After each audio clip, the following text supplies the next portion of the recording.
All right, all right, all right. There, everything's working. Hello, everyone. Hello, Megan. Hello, Kira. Nice to see you guys in the chat. I hope you guys are doing well. God, I wish I had some food before this because your talk of dinner makes me very, very hungry. But it's fine. We'll have my lunch after this. Welcome to Too Long Didn't Read Tabletop RPGs with me, Fiona. It is a couple of times a week stream, accountability stream, in which I read some RPGs and see what we like about them. If there's anything we'd improve about them, I either get them from the Bookshelf of Doom, which is always off to one corner, forever haunting, read me, or from the Google Drive of Mystery. Hope you're all doing well, friends. Once again, apologies, I was not able to do any of my Too Long Didn't Read streams last week because I suddenly realised I had a lot of work to do. I think people may recall that 2 weeks ago, 2 weeks today, I had a stream and then I was off to a wonderful trip to with my partner. It's our first sort of like holiday trip together that we'd actually planned that wasn't involving seeing each other, if you see what I mean. So we went to Washington, which was very lovely. Got to see stuff on the mall, got to see various tourist bits, all the stuff that apparently people do when they're on their sort of like field trips and stuff to Washington. I will say, it felt very, and I know this is going to sound like a really weird comparison. It felt like London in several ways, because obviously you have all these tourist spots, they're all very much like, look at these statues, look at these incredible museums, etc. But surrounded by roadworks, scaffolding, the constant din of like pneumatic drills and stuff like that. And I was like, I've not left. But we had a very lovely time. Then we came back very late last Monday, and then suddenly I had a whole bunch of stuff I had to do in preparation for this week, which I'll talk about a little bit probably after we've done the stream. And then then I got to hear and I was like, well, I still would like to do some streams throughout October, so we thought we'd go there. That's my update. I hope you're all well wherever you are in your little neck of the woods. I hope you are thriving and surviving. So today, friends, we are looking at, what would be good if I actually had it up on my screen rather than just I was like, what am I looking at today? So today, friends, we're having a bit of a move around in schedules. Unfortunately, the two we had planned last week, I thought we'll just keep pushing them back. We'll eventually get to Kariko, I promise. But we're going to look at today an unusual RPG called Household by Two Little Mice is the game studio. You may recall that Two Little Mice produced Outgunned, which we looked at earlier this year, like maybe last month, and that won a couple of Ennies. And so Household is another game that they have produced in the past. We're going to be looking at their original system for this, because you can get Household, as I found out, for 5th edition. So you can play this setting with your D&D related kinds of systems if you would wish to, but we're not going to do that. We're going to look at the Quickstart for this today. So what I will say, I'll read out the little bit as always. Household is a role-playing game filled with adventure, intrigues, and social interactions set in a large abandoned house. It takes place in a world that resembles the first years of our, I think it's supposed to say 19th century, but I've done Roman numerals, so instead I had to go, what? 19th century, in which each room constitutes a proper nation you can explore. Players of Household take on the roles of littlings, little beings of the little folk from European folklore. Together, the littlings will go live little great adventures that span over 5 of the most troubled years in history of the house, beginning at the end of the First Household War and living in the shadow of a new threat. It was a magical period where all the folks came together in new alliances despite all disagreements, a time of ideological and industrial revolution, all whilst on the brink of a diplomatic incident. Household is an RPG that uses small pools of D6 dice to determine the outcome of those uncertain actions and events. When rolling dice in Household, your goal isn't to roll the highest or the lowest possible total, but combine as many equal numbers of symbols as you can in pairs, 3 other kinds, and so on. So very much like that poker, not poker, blackjack, that sort of, it is poker, that sort of thing that they use in Outgunned. So it's exactly the same system there, which I thought was very interesting. And what an interesting setting as well. Reminds me, as all these RPG games do, reminds me of stuff like Colossal, that idea of you being a roomlander and you're in a giant house, and each of the houses, or each room is a different land, a different continent, and so going on the other side of the door and across like a corridor or a hallway will take maybe a week or so, that sort of thing. So the scale of it. So you got your borrowers sort of aspect on it there. What's the other game it reminds me of as well? There was another one I just thought of. No, I tell you what, it's the large abandoned house. That really appeals to me right now. Anyone who knows me is that I've madly fallen in love with Dustmourn, the new Magic the Gathering set, which is all about a haunted house, and the house is the plane itself, and there's a big bad, that's a moth, all good stuff. And I'm like, ooh, yes, more things in houses, please. That's my settings. So, as always, we're going to look at the quick start for this particular game. We're going to look at what we like about it, what, if anything, we can improve about it, any critiques in terms of accessibility, or just general sort of stuff for game design, because it's kind of important when we look at these games. But why would we play this over a fan favorite, over a game that we've played a lot? And one thing I'd say as well, like, obviously I look at RPGs as a way for running one-shots and new systems stuff, and just like try it for a couple of not episodes, but for like 1 or 2 sessions and then leave it.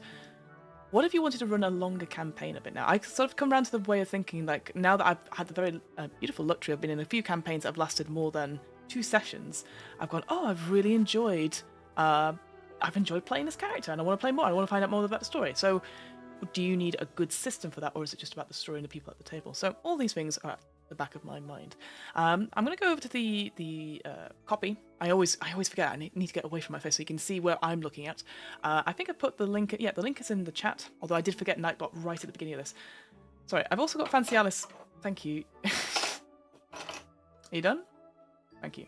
Sorry, she was on my lap just before we started streaming. I thought, oh, maybe she'll stay there. And turns out she did not want to stay there, so that's absolutely fine as well. But yeah, we're going to look at the quick start for this today. You can get the full version, both, as I said, as a 5th edition, a compatible source book, but also the full core book on Drive-Thru RPG. So let me just go over so you don't have to look at my terrible, terrible face any more than you need to. Ba-ba! There you go. So obviously we're on Drive-Thru RPG. I think, yeah, I put the affiliate link there, and we can see this is the cover of this particular event. Oh, Kieran says, also a fan of haunted house stuff. There are interesting stories to be told with how places are shaped by people who have lived there. You know what, Kieran, that is so true. I'm not going to talk about Dustmourn too much, because that's a whole different thing itself, but I watched a lore video. There's someone that does, like, so I'm going to do a too long didn't read context before we go into our too long didn't read. So Magic the Gathering, obviously, they have all these sets and stuff like that, but they often have a story behind the set. So, you've got Bloomsbury has a whole story behind it. You have Outlaws of Thunder Junction has a story behind it. And it's no different to Dustmourn. And it talks about in Dustmourn, I watched this video about the art in it and like what themes, what's the theme going out through it. And one of the interesting things it talked about was that they used this reference about these Victorian, like, ghost stories are often about houses because of memories, and that idea that the house contains memories and absorbs them, and its people's have lived there, and it's their lived experiences. So anyway, that was my thing. It's like, oh, I'll even tell you what, Kieran, I will send you that video because it's a really good video. Anyway, enough of that. So you can probably just see behind the picture that this particular quick start is an Electrum bestseller. People really, really enjoyed it, and yeah, this is pay what you want on Drive-Thru RPG. And yeah, I've got the link in the thing. Oh, thank you. Yeah, no worries, no worries. I very much really enjoyed that setting. Megan says, my memory is terrible. Kieran, have you seen the recent Euphoria stream where they played Darling, You're a Haunted House? Ah, absolutely. What a great... Tell you what, let's shout them out very quickly. Euphoria is currently doing British Black History Month. There's a stream happening tonight as well, Heartbeats in Sync, run by the wonderful Nathan Blades, so I happily check it out. And yeah, it's and also that particular stream, Darling, You're a Haunted House, which has Ren, the wonderful Ren, playing it, is... Oh, they're amazing. I would watch them play any solo game, so please go check it out. And yeah, it was Ren's first time streaming, like doing something solo for content, and I thought they absolutely aced it.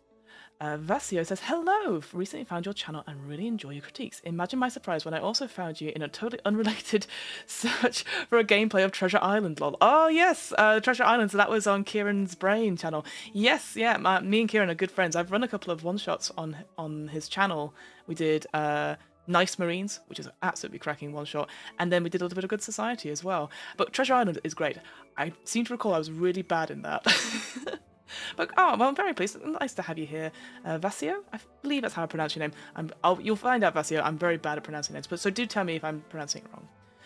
Right. Anyway, back to this. So look, this is the cover we have for Household. First of all, what a cracking logo we've got here. I really like the sort of the key sort of like thing, and then Household, so the H is there. I think that's a really cool thing. I also like how it's mid-adventure. We're going somewhere. These individuals that we see here, there's like a fairy person at the top. Looks like some sort of masked marauders. Very sort of what's the word? Not Victorian, like sort of like Venetian masks there. We've got a plague doctor's mask for sure, but the way they look, good coats. Love a good coat. And certainly this individual at the bottom, sort of like greeny, like sort of almost like porcelain-like skin, has an absolutely gorgeous coat. Would absolutely wear that.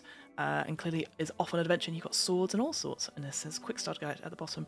And you can tell that they are tiny, tiny individuals, because you see books, you can see a game die over there. Someone has what looks like a key that's also like a blunderbuss. Incredible, love that. So yeah, so instantly you think of like heists, you've got that Venetian sort of style to it, like chastes, all that sort of thing, and impeccable fashion. So I'm very, very excited. Kieran says, not yet, replying back to Megan, but I look forward to the VOD. Ren is excellent and I love the themes. Thank you for reminding me. Yes, absolutely, go check it out. So, the other thing to note is Two Little Mice, they're also an Italian RPG company, so it's nice again to see that their games already come in English and Italian.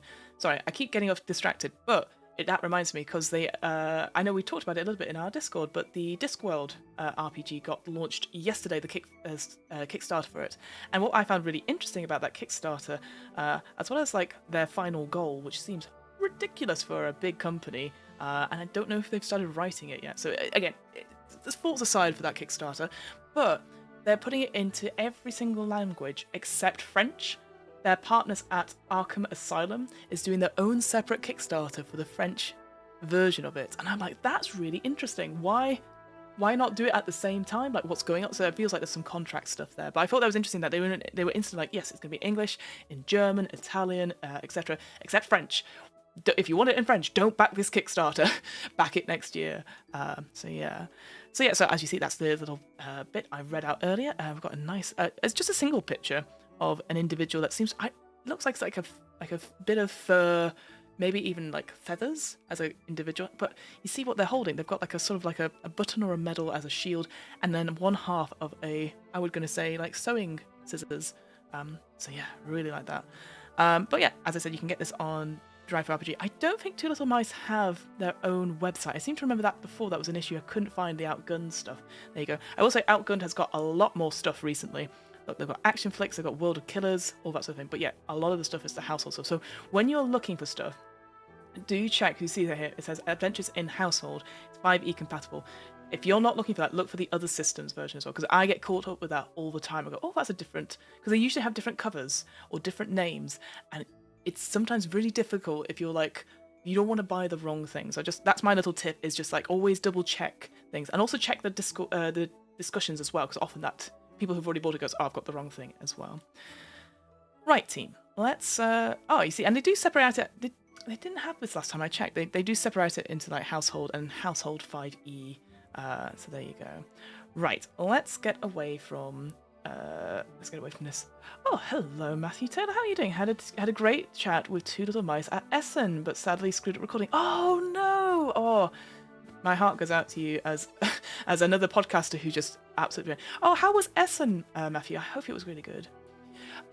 Pronunciation is closer to Vashio, but no worries. Household is currently my favourite system. I'm running a campaign right now, and I'm in love. Oh well, thank you, Vashio. Thank you so much for spelling it out. I very much appreciate it. But you're doing a campaign of it. Excellent. I'm so excited to hear more about it. Yeah, like I was saying, I've obviously run stuff and read stuff. It's like just one shots or maybe two shots at best. But having a whole campaign of it, I'm like, really exciting. Household 2 is coming out next month. Oh, well, this is perfect timing for me to look at an old one, isn't it? Oh, that's really interesting. How exciting. All right, enough of this. Enough of the Chrome. We're going to go to the actual quick start. So for those people who are maybe new to this, I'll just go through the top things at the top. So we're going to look through the Quickstart as much as we can in like an hour and a half. I've obviously been chatting away at the top as usual. And what we look for is stuff like what would make me want to run it, say, for a podcast or, say, for my friends offline. What excites me about it? Because as someone who runs a lot of games and reads a lot of games, I'm always looking for new ways to excite me to tell a really fun story. Because that's what these games are. They're telling fun stories with friends. And I used to think it used to be like the mechanics of something, which I think absolutely helps, because if people get a mechanic, they get very excited and, you know, their ideas get popped off. But equally, the setting is also very important as well. So we're going to look at as much as we can for this particular RPG. Disclaimers at the top. I am not a game designer. You know, I'm sure one day I'll put my little finger into like the big like pool of it and maybe bring something, but it will never be as good as all these people putting a lot of time into making these games. So everything I say is absolutely just a critique of something that I feel about it. It is definitely not criticism. And certainly I really enjoyed when we looked at Outgunned last month. I thought it was a really interesting system. And I appreciate this is, again, if we've got version 2 coming next month, or Household 2 coming out next month, you know, this might be, it's different. This came out, I think, 2022. At least that's when it was added to the catalogue. What was the other thing? I've also not been sponsored by Two Little Mice. What a sentence. So, you know, I'm looking at this because it was just randomly generated from my big list of things. I was like, oh, that looks quite interesting. Yeah, let's talk about that. So I haven't been sponsored, so there's no sort of, this is all my sort of opinion, which for good or bad. And then finally, content warnings. Now, I have had a quick look through. There is a picture of a big spider at some point coming through, but it's in this sort of fairy tale style, so very cartoonish. So it doesn't look, well, I would say it's not the scary spider that we have from the, oh, what was it called? Grounded game. I don't know if anyone's played that game, Grounded, where you are literally like Honey, I Shrunk the Kids. And the spiders in that are so terrifying. I have to put the arachnophobia setting on. It's not like that, but I appreciate that's, you know, people are like, no thank you, spiders. So I'll try and warn it when it comes up, but it's just one big picture of a spider. Everything else I think is okay, but again, I'll try and call it out anything I see as I go into it, but if you need to take a break, that's absolutely fine as well. I think that is everything. It was very great, but very busy. Oh, this is Essen. Into the Garden, got a dash, not version 2, as equal and expansion. Oh, amazing. Oh, well, have fun, Matthew. And yeah, okay, equal and expansion. Oh, no, I'd love to hear more about the expansion. I'll keep an eye out for it, thank you. So, so this is a quick start. It's 98 pages is this PDF. So it's under 100 pages. We do have a quick start scenario. There are characters in it, and I do have somewhere the form fillable character sheets as well, which we can look at on that front. Megan says, all right, until next time, we'll look forward to the rest of the VOD. Oh, thank you, Megan. Enjoy your dinner. Very much appreciate it. And obviously, first things first, we always check there is no alt text. And I'll say this at the beginning of every time I do this. Alt text is very important because ultimately, if your page doesn't load or the image doesn't load on or the video doesn't work or anything like that, ideally you should have your content in a different accessible format, even if it's just text text accessible in some way. Like recently I was looking back through Babes in the Wood, which I think at the time I said, oh, it's a shame there's not a text accessible version of it. There is, and it's fully detailed in all the different images and stuff like that, but it's just pure like a text-only version. But I do think, like, if you have a big image like this, especially, I was going to say, the text is readable, but it would be nice to have it on there, so we know that this is Quick Start Guide. I think the only other critique I have of this is that I do love that logo. I do think for this, even though it's a Quick Start Guide, it's always nice to have the game company or the writer's name on the cover, even if it's just small and underpointed there. God, go away, AI assistant, hide for this session. I don't want you on this. I have to agree to have you on this. All right, let's go into it. I'm going to zoom in a little bit. Look at, I love this. Look at this. I don't know if it shows up well on stream, but the sort of texture of the wallpaper is just sort of faded. I don't really like that. It says here, he's gone. These words mark the beginning of our history. They were uttered by Benjamin Harthworth, also known as Big Ben, when he realised that the house was empty and there was no sign of the master and his family. Capitals for master and family there, I like that. To those who asked him, what do we do now? He always answered, we wait. But years went by and the master never returned. What a great, like prompt story. You instantly, you know you know there's a character called Big Ben who's probably quite important.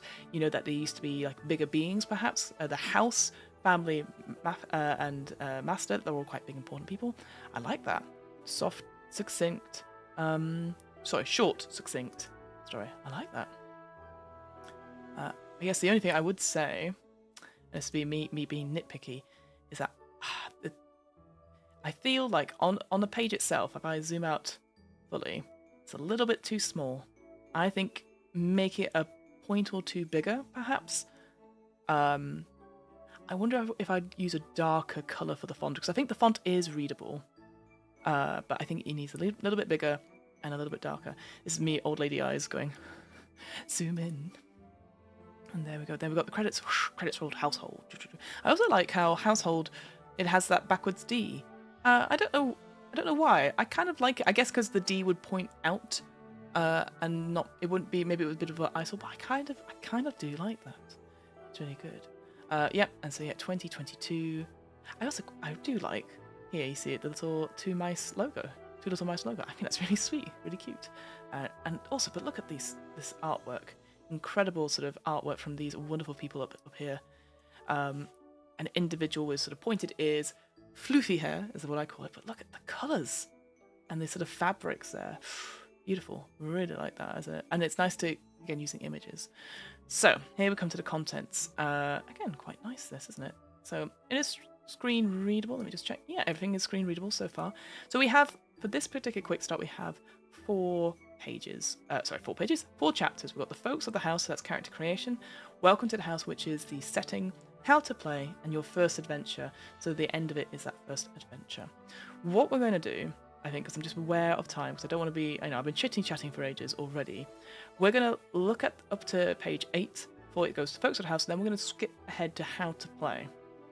And then we might have a quick look at Focus the House to see the different lineages, because I've seen that there was different lineages, and Welcome to the House will have a little bit of the setting. But I think we've got already a decent taste of it as well. The first edition of Household was released in 2019, only in Italy, FYI. Oh, interesting. I guess that makes sense. Yeah, because I think that it's, yeah, sorry. Words are not my strong point today. Yes, I think I did see that actually as I was looking through, and I again downloaded the one I wasn't able to read because it's in Italian. How interesting. So it's already been out for a little while then, and so yeah, with second edition coming, hopefully they've refined and tweaked anything. So let's see. I'm going to zoom in a little bit. I will say the dreaded 2 columns, but I think it's fine. It uses most of the space. Oh, she says, not looking at the space. Like I feel like it feels well fitted to the page. I think I'd only make the text a little bit bigger because it is a little bit tiny. All right, so the preface. Sorry. Readers beware. These pages are the only 2 in the book written by a human like you, written by me. Because this book was written by the little folk for little folk. Let me explain. Nice. So this is quite cool. We've had games before which it was like somebody else talking to the players to like sort of immerse them. I like here it's gone, these next 2 pages are for us as humans. Like it's breaking that immersion. We're going, hey, we're the game writers, we're going to tell you stuff before we introduce the main character. I really like that. Let me explain. One day, as I was minding my own business, I stumbled upon a tiny little book, so small it could sit on my finger. Obviously, I pocketed it. No one gives you anything for free these days. On the rare occasions you find something like this, you just have to keep it. As it turns out, the book was written who knows when by a fellow named Heresmo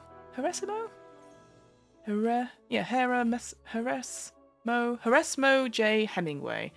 And he wasn't exactly a human being, but a little being, specifically a boggart.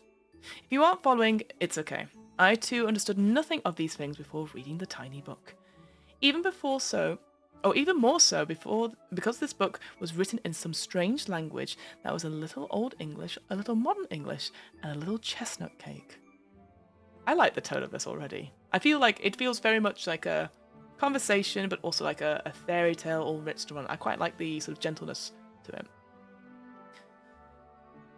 The other littlings are just a couple of millimeters tall, a unit of measure that still eludes us as they live in in a huge abandoned house. Scratch that, it's a normal house. They're the ones being tiny, but they don't really know this, so they say the house is big. Anyway, this Erasmo was a pretty smart fella, as he wrote this book to give everyone a chance to relive and retell the adventures lived by littlings in the house, so that their deeds could enter the annals. This means that what you are holding isn't just a game, but a bridge between our world and another, much smaller and much more wonderful. Thanks to the book I translated for you, we can finally learn and transcribe the story of the household and the little folk that live there. And this is great. But even more importantly, we can do this whilst playing a game together, becoming the protagonists of the little great adventures, becoming tiny littlings, and that's even better. Oh, I almost forgot. The book you are holding now is called Household. What a great intro! I quite like that. Easy to read, got some interesting characters and stuff. Yeah, I quite like that. And then we've got what is a role-playing game. You always have to have this. Let's have a quick read of what it says. So a tabletop role-playing game, or TTRPG, is a game where players take turns playing the part of characters and have fun interacting and creating a wonderful story together. One of the players takes on the role of narrator. Okay, again, I've said this before, I like fun names for things. Narrator is fine. I think the narrator is fine. It makes sense in this, what we've been given so far. And they are tasked with preparing and leading the gaming session. The narrator describes the situations the characters are in, and then asks the players what they would like to do. The players then each describe the actions of their character, in turn adding to the story. You notice how, again, players, narrator, characters, they're all capitalized, which obviously indicates like a gaming term. I think we said this before in a different thing, is that it's so important that any gaming terms, you have to make it stand out a little bit, even if it's in a different color or it's capitalized in some way. I feel like maybe if it was in bold would be a bit too much perhaps for this particular thing, because it's obviously on and on, but I do like instantly, I'm like, players, narrator, yeah. When players are facing a danger or conflict, or when they want to do something with an uncertain outcome, they use dice to determine the result. Household is a role-playing game filled with adventure, intrigues, and social interactions set in a large abandoned house. Oh, see, they do. I guess having it in bold indicates big important things for the setting, perhaps. It takes place in a world that resembles the first years of our 19th century, in which each room constitutes a proper nation you can explore. Players of Household take on the role of littlings, little beings of the little folk from European folklore. Together, these littlings will go on to live little great adventures that span over 5 of the most troubled years in history of the house, beginning at the end of the First Household War and living in the shadows of a new threat. It was a magical period where all folks came together in new alliances despite old disagreements, a time of ideological and industrial revolutions. All this whilst always on the brink of a diplomatic incident. Very interesting. And I believe, again saying this just in case it's not obvious, when it says little folk, it's talking about fairies, boggarts, etc. So that's sort of like things from folklore. So that's quite interesting. And that it's taking that link from the European folklore as well. So if you're somebody who's really into, say, Vaesen, just because I saw that Vaesen had like their Kickstarters recently, it set up the new Kickstarter for the expansions for Vaesen. You can take that sort of that inspiration, that sort of folklore stuff, and put it in here as well. So that's quite interesting. Okay, so Household is an RPG that uses small pools of 6-sided dice from now on d6 to determine the outcome of uncertain actions and events. When rolling dice in Household, the goal isn't to roll the highest or the lowest possible total, but to combine as many equal symbols as you can in pairs, threes of a kind, X, and so on. What would we be playing? What are we playing?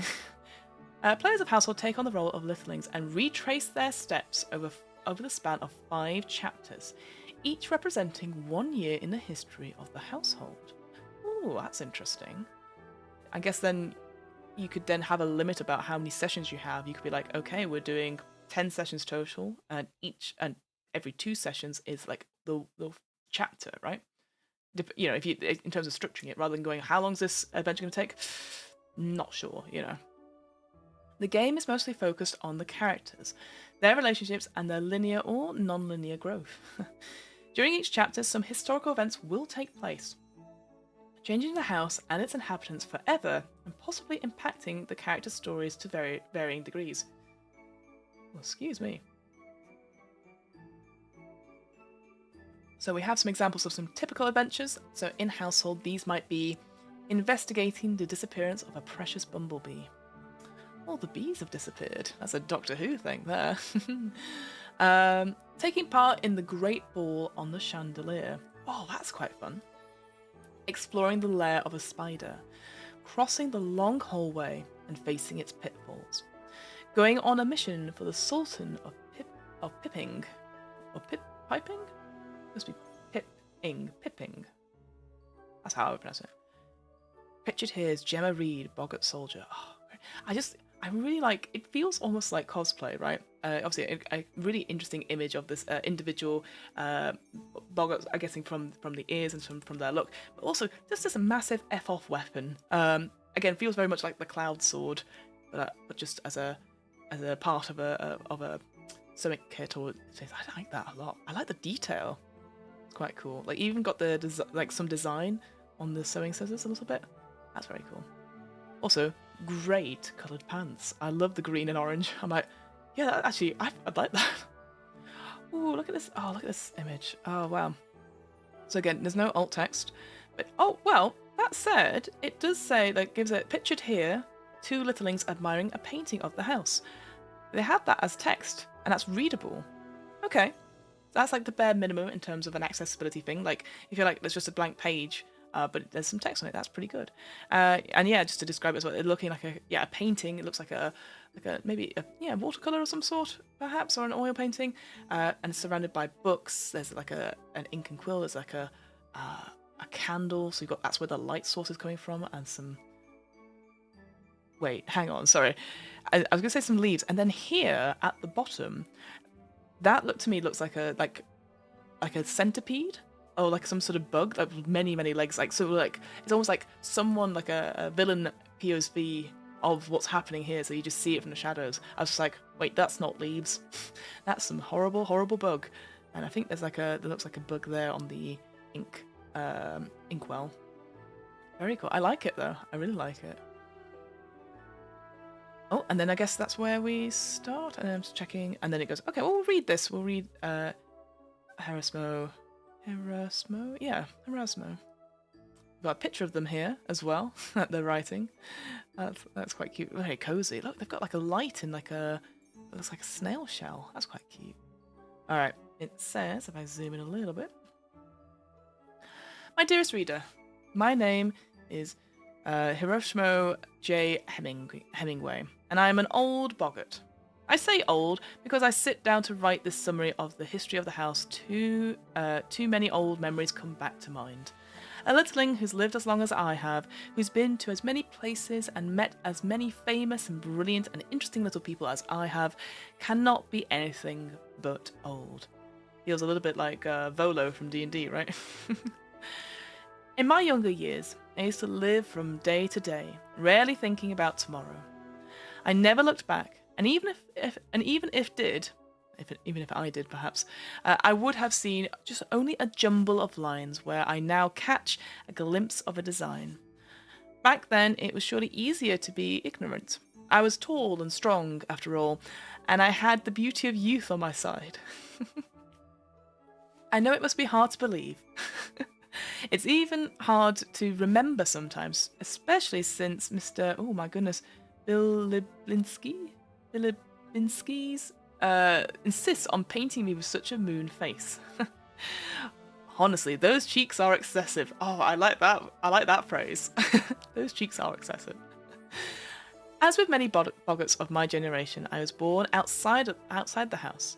I made it in just in time to enjoy the last days of my late youth near the steps of the hearth.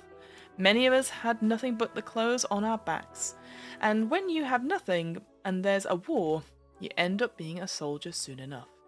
So I found myself at the front one day, waiting to fight an enemy I didn't really know. Okay, well, just a quick content warning here for possible like war references. I mean, politics should have given that a clue, but if there's actual war references, we've got to be aware of it. So after the war, I finally had a chance to travel. And travel I did. I went far and fast, moved by the fire that nips at the heels of people with more debts than friends. I shared meals and drinks with more littlings than I hope to remember today, and eagerly listened to the stories of their lives. And when I learnt how to read, I was shocked to find their names hadn't made it into the history books. And neither did mine. Oh. That is why I decided to write this book. I wanted to take all my recollections and notes, all the stories and transcripts I gathered through the years, and pass them on. My hope is, as old alliances falter and new enemies draw near, as the borders get blurred and the memory of past fades, this summary will inspire the younger folk and help them learn from our mistakes. You don't have to believe everything I'm about to tell you. Please, doubt everything you read, as doubt is the root of all knowledge. At the same time, whenever these stories seem too impossible to believe, when you find yourself wondering that if maybe I'm just a tall boggart telling tall tales, rest assured that these stories go way beyond my imagination. Everything I am about to report in this book is very true. Apart, of course, from what is not. I like this. It feels very Alice in Wonderland a little bit. That sort of like curiouser and curiouser sort of vibe to it. I quite like it. Okay, and then it goes into another image. Oh wow, it's a great two-parter. I don't know if it will show as a two-parter. It does not.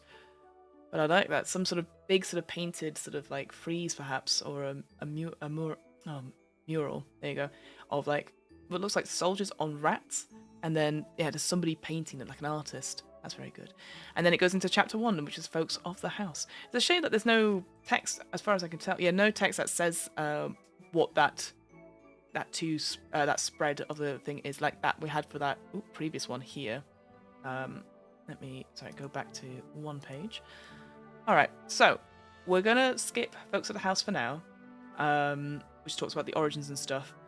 But we're gonna go straight to chapter 3 and look at how to play this game, because I feel like with a setting like this is cool, but you could also play this in 5th edition. That's the thing here. Like they've made the decision to make sure that this setting sort of can be played in as many different systems as you want. And I do think I never try to judge people for that, because I totally want, if you've got a really cool story, you should be able to tell it in a system that is accessible to you. But I would really like to see how it is played in their system with the pairs, free of a kind, etc. I want to see that. And also we can look at the character sheet as we're doing it as well. So we're just going to skip ahead a little bit, and so you'll be able to see, look at these, like, I love the sort of borders they have, but like when it says like, here's stuff about fairies, one of the lineages, and we've got like some beautiful like images of like header images of like wallpaper, like this fleur de lis, I think that's how you pronounce it. Is that what, maybe I've made that up? No, it's not fleur de lis, that's different, but like the pattern, repeating pattern over and over. But fleur de lis is completely different, Fiona. I don't know why I was going to say that. But it has these candles as well, which I quite like. And oh, look at these images, gorgeous. We've got boggarts as well with some books, sprites, and oh, how do you pronounce that? Sluggar? Oh, interesting. All right, skipping ahead. Don't look too closely. Oh, look at these images though. Duelists and hunters. Oh, great. Loads of characters there. Oh, what a great picture of the house, the abandoned house. I like that. Oh my goodness, there's a map. There's a map of the household, all the different sort of districts. We can see what looks like there's like 3 floors. So we've got the ground floor, we've got the first floor, and we've got the basement. Oh, I love this as a map. Oh, and it's got like beetles and stuff. Oh, all right, I can't look at it too much, but it's got the different nations. I see. Oh, that's exciting. I like good maps. So then it goes into the actual settings. So we've got some stuff here, history of the house, etc. Oh, okay. So, sorry, I'll do this now. So yes, it looks like on page 50 of the PDF is the spider image. Sorry, I realised that as I was going, wait, it should be up here. There it is. So hopefully you had a bit of a warning. Oh, sorry about that. All right, and this is how to play. So it's the how to play like big cover thing is the one with the spider. So I'll try and remember to avoid the page 50 as I can. All right, character sheet. So what I'm going to do, actually, because I do have a copy of the form fillable character sheet, which will open. Yeah, there you go. So there it is. One page. All of this is form fillable, and I love this. The ace up the sleeve, the aces up the sleeves, and you can fill those in. So that's quite exciting. Like 4 different sort of domains. We've got society, academia, war, and street. Places for moves and all that sort of thing. Very good. Yeah, screen readable as well, and of course having come on, and then a place where you can put an image of your character. I like it. I like it's one page. I like the slight texture to the background, so you can see that sort of like you can see like these colors here. I'd only would suggest here is just having one that doesn't have that texture on the back, because that would be a bugger to print. And similar here, like I love the little banner they've got here. It's really lovely. I love the texture of it. But again, would I print this out? No. I mean, to be fair, this is just a form fillable one, so it's meant for playing online. And I will say with the Quickstart, you come with the sort of form fillable versions of the pre-gen characters, which I thought was really clever actually, that you've like, here's it filled out, but you can change it, so you don't have to like print out something. But I do think, as always with these things, what if somebody doesn't have a way to edit the form fillable stuff? So having it in a different format, as in print it out in black and white, is also it's just something to think about as well. But we've got it here, so we can look at it as we go. The character sheet. This is an invaluable historical document that, when filled in, gathers all information needed to play your character. Let's analyze this. I will say, like, obviously, I know we've jumped ahead. It'll be interesting to see like how that tone and stuff shifts from that narrator Hemingway to be like, you're playing little folk. Oh, this is things you need to rely on, etc. Like, what's the line? What's the immersion thing? Because obviously, it's clearly they brought in this character to talk about the history of the house, the setting, and there's stuff that hasn't been lost to time. And then it's like, and now you're gonna make a character. It's like, whoop, maybe a bit jarring. Let me zoom in a little bit. There we go. So, skills and fields. So in your adventures, you'll be able to rely on 20 skills represented by your proficiency level in different activities. These skills are divided into 4 different fields that represents the context where they most come into play. You can have up to 2 points in each skill, and up to 4 points in each. Oh, say that again, Fiona. You can have up to 2 points in each field, and up to 4 points in each skill. When facing an obstacle, you'll have to roll a number of dice equal to the number of points in a field plus those in a skill you'll be called upon. So yeah, so that attribute plus skill dice pool we've come to see in quite a lot of games recently. So for example, if you're trying to lift a heavy load, sorry, what was that? Oh, sorry, my computer did something. I was like, oh, scary. It's still going. That's weird. When facing an obstacle, So for example, if you're trying to lift a heavy load, you will roll a number of dice equal to the points in war, plus those in strength. On the other hand, if you're trying to barter, you will roll a number of dice equal to your points in society, plus those in eloquence. When creating your character, the skill and field points will be assigned depending on your chosen profession and vocation. Interesting.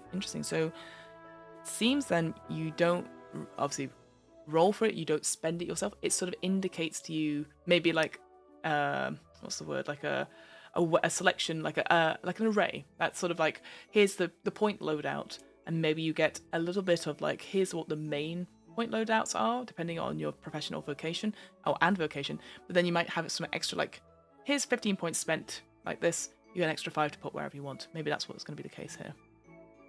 So here's the 4 different fields as society, academia, war, and street. So society, it's like hearts. Interesting. Is that a... just want to check. So those hearts, they're not they're an image. They're not like an icon. Interesting. So you are in a field. You are in the field of society when you talk to other people to convince them or deceive them. And then in that we have 5 skills. We've got art, charm with an E, eloquence, etiquette, and grace. Interesting. So what's the difference between them? So we've got art is performing, creating, or analysing a piece of art. Charm is seducing someone or making a good impression. Eloquence is speaking, convincing, or deceiving. Etiquette is knowing and showing good manners, interacting with polite society. And then grace is moving or acting gracefully, balancing or performing acrobatics. Okay. I feel like for me, grace, etiquette, and eloquence, and charm, they're all very similar words, similar things I would put into it. Like eloquence, I can see it is for speaking. Etiquette, good manners. How often is that going to come up? Just interesting. Academia. So you are in the field of academia, where you rely on practical or theoretical knowledge gained through study or experience. And here we have 5 skills: care, craft, culture, insight, and investigation. Care, providing medical, psychological, emotional support. Okay. Craft is building, using, or repairing something. Culture is general knowledge and education level. Insight, understanding the situation you're in and others' intents, detecting lies. Investigation, finding clues or other hidden objects, searching for a place, gathering information.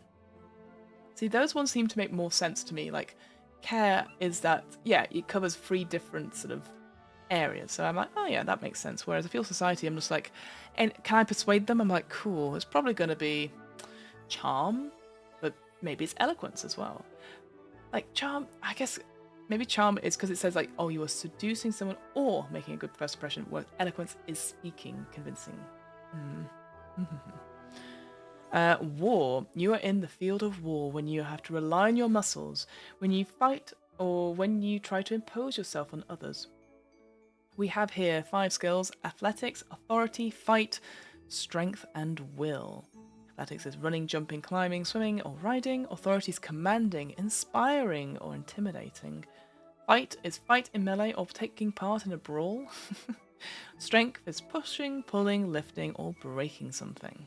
And then will, enduring stress or physical pain, resisting temptation. Okay. And then we have street. So you are in the field of street when you are trying to act stealthily or face a hostile environment, such as the sketchiest part of a city or an impenetrable mushroom forest. Ooh. Not mushroom in here. Terrible. Caution, dexterity, illusion, exploration, and shoot. And those are the 5 skills for street. Caution being alert, anticipating or avoiding dangers. Dexterity is using sleight of hand, picking locks, and pickpocketing. Illusion, moving stealthily, hiding, evading, escaping. Exploration, walking through wild lands, or intrigue, knowing about nature. And then shoot is using range or thrown weapons. So interesting how war, fight is the melee, and then if your street, shoot is for ranged. Okay. Traits and moves. Traits and moves are special talents and abilities you can rely on during the game. So in Household, you can choose amongst a dozen traits and moves to customize your characters and make them truly unique. A trait gives you an advantage in a specific circumstances or grants access to elusive knowledge. So here's an example. We have one called Tough as a Nail. Oh, I like that. So I was going to say tough as nails, but tough as a nail. That's quite good. So gain +1 and ignore conditions when intimidating or resisting intimidation. Okay. You gain +1 doing what, I guess? I guess it gives you advantage on the roll, and what gives you +1 d6. A move is a special ability you can normally activate only once per gaming session. Here is an example. So we've got one feint here, which has, interesting, that has like a club and a spade next to it in terms of icons. So repeat a single action roll against a littling opponent. You have a +1 to the roll and ignore all conditions. So after using a move, fill in the circle beside it. Each move is tied to one of 2 card suits. They represent the type of ace you can play to repeat a move you've already used. So for example, if you want to reuse your feint move a second or third time a session, you can do it by playing either an ace of clubs or a spade of clubs. Ooh, wait, so there's cards in this as well? Interesting. But here's at the bottom a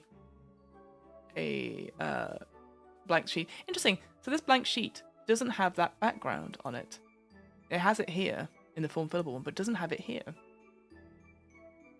Oh, interesting. They've got that little cobweb between contracts. How interesting. And yes, it's all on the side here. Okay. Alright. So, aces, okay. Aces up your sleeve. So aces are special resources you can spend to obtain advantages or other benefits. There are 4 aces, 1 for each card suit, plus a joker. When you gain an ace, fill in its symbol. You can only have 1 ace per suit at one time. Oh, okay, so maybe that's what it's talking about here, that you would... Oh, look at that! Did you guys see that? It changes the... Oh, it changes the thing, and you can click on them. That's great. Oh, I like that. I like that little thing. You can actually see them. That's quite cool. Sorry. That was very, very cool. I like that. So, you may play an ace to do one of the following. So, gain a +1. So, add 1 die to your pool when rolling a skill. Right. Okay. So, yeah, it is just adding a d6 to a pool. Reusing a move. Repeat a move you've already used. Or to change your approach. You change your approach after failing an action and try again using a different skill or field. Nice. Oh, I like that. I quite like the thematic side of that. Let's see. Oh, Kieran says, I have a couple of concerns about the colour choices for the different fields, assuming the colour coding will be important for further on. Obvious one is that they've chosen both red and green, but I also find it a bit difficult to tell the green and black apart when they're not right next to each other. Yes, that's a good point, because obviously red and green colour blindness is quite often the case. I guess they... Because obviously clubs normally is also uses black as well as spades does, and obviously red traditionally is the hearts and diamonds. So presumably they use other colours. What other colours would they use? I guess that's the thing, is that the others... There's other colours that could use in the schematic stuff, but I wonder if it's like maybe the shape of the symbol is different enough. I don't know. I guess it's just a way to tell them apart from each other, but maybe it's not. You know what I mean? Because I'm just looking at here. Like, it looks... Oops, sorry, I'm just clicking on them now. Yeah, maybe they don't interact too much. But that said, I constantly get clubs and spades mixed up when I look at them. So that's the only thing I'd say. I think... Yes, red and green is probably a bit tricky. Maybe they need to go for maybe lighter colours, maybe more contrasting colours, maybe like purple or something, because they use purple quite a bit here. And maybe a light, like orange or brown.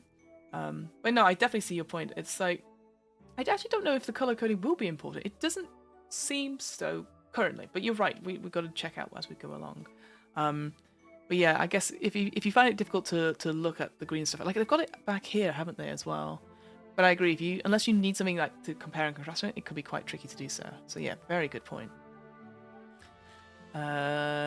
Aces. So each ace can only be played if it is of the same suit as the skill you are using, and as the field you are acting in. So, for example, you may only use an ace of clubs, which in this case is green, when rolling a skill such as athletics, authority, fight, will.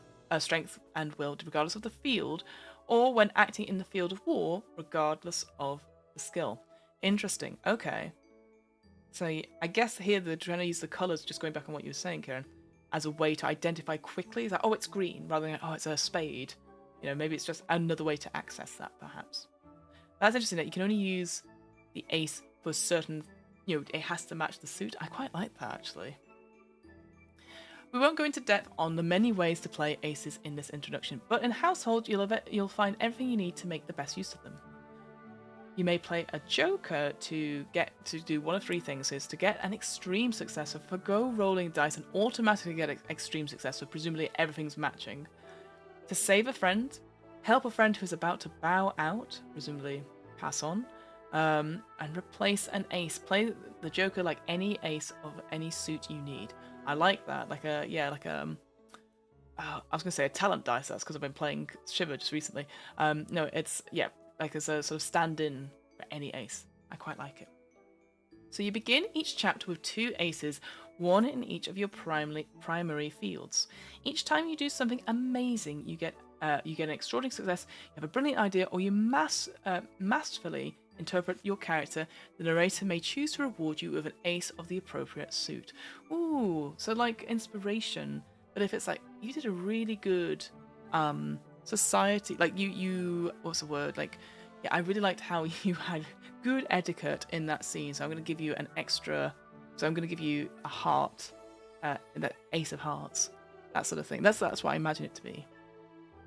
Additionally, when you do something completely astonishing and wonderful, when you brilliantly solve a desperate situation, or whenever everyone at the table cheers you on for doing something truly epic, the narrator may even choose to reward you with a well-deserved joker. Oh, interesting.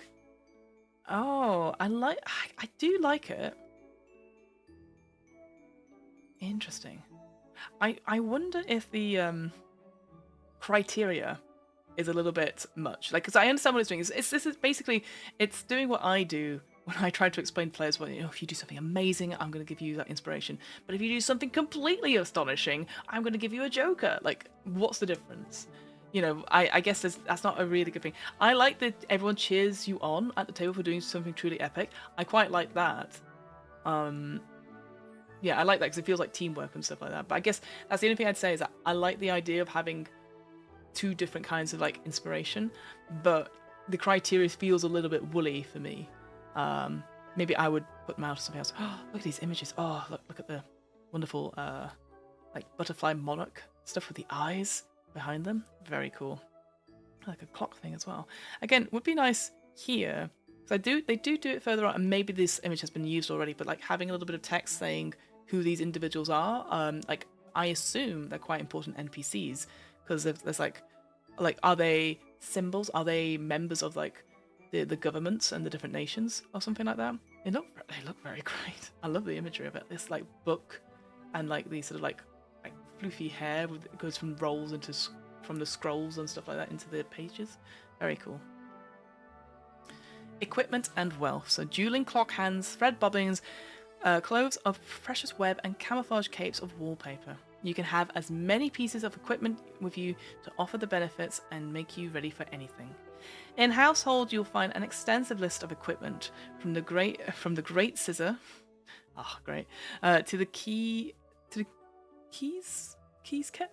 kit, yeah, all the way through to mouse saddles and grappling hook and line.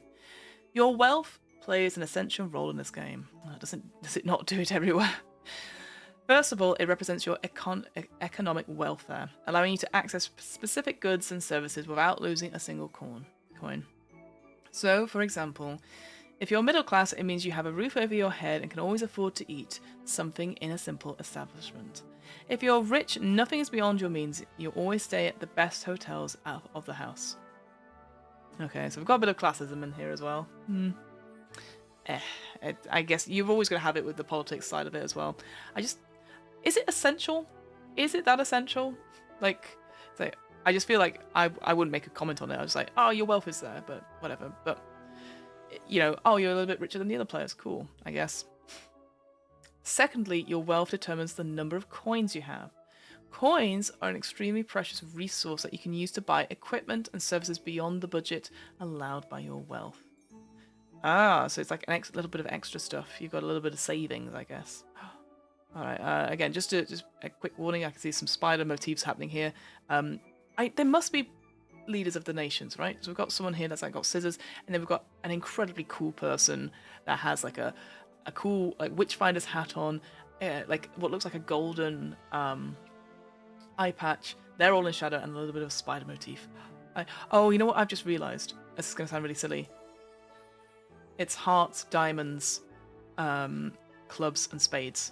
Their backgrounds, and they're in the colours of the thing as well. So we've got red for the hearts, blue for diamonds, green for the clubs, and like a dark purple for the spades. That's pretty cool. I like that. I like that design choice. So, for example, let's say you're well off, which means you can always afford an inkwell or a pipe, but you still need to spend 3 coins to buy elegant clothes. In household, you'll find detailed instructions on how to use the simple system to manage the wealth and cash without you having to keep accurate track of all the coins in your pockets.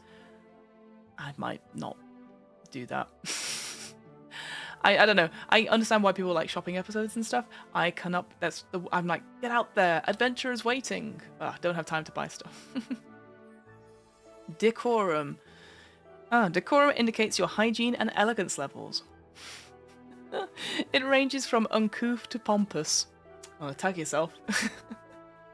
You clearly can't make an entrance to the Great Yule Ball in a piano dressed in rags. Oh, in the piano, that's the location of it. I thought you are the piano, dressed in rags. But at the same time, people in the worst dens of Utu Dasua won't take you seriously if you're wearing a powdered wig.